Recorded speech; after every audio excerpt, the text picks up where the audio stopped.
এই ভিডিওটি ওই বন্ধুরা দেখবেন যারা নিজের পোস্টে নিজেই কমেন্ট করেন, টপ ফ্যান, হাইলাইট, মেনশন করেন, ফলোয়ার্স, এ ধরনের যারা কমেন্ট করেন এবং যাদের প্রশ্ন আছে যে নিজের পোস্টে নিজে কমেন্ট করা যাবে কিনা, তারা একটু মনোযোগ সহকারে দেখেন। প্রথম কথা হলো, আপনার পোস্টে আপনি কমেন্ট করতে পারবেন, সেটি হচ্ছে রিপ্লাই কমেন্ট। আপনার পোস্টে যারা কমেন্ট করবে তাদেরকে রিপ্লাই করবেন, এছাড়া আপনার নিজের পোস্টে নিজের কোনো কমেন্ট করার কোনো প্রয়োজন নেই।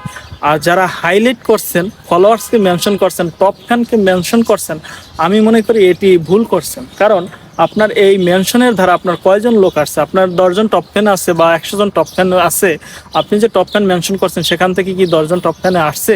কিংবা ফলোয়ার্স মেনশন করছেন, ফলোয়ার্স কয়জন এসে আপনাকে কমেন্ট করছে? যারা করার তারা আপনার এই মেনশন ছাড়াও করবে। তো এই ধরনের মেনশনগুলো করে নিজের পেজকে ডাউন করবেন না। যদি যার কাছে ভালো লাগবে কথাটি, তারা এখন থেকে বিরত থাকবে। যাদের কাছে এটি অযোগ্য মনে হবে, অযৌক্তিক মনে হবে, তারা কন্টিনিউ করে যান, সমস্যা নেই। আসসালামু আলাইকুম।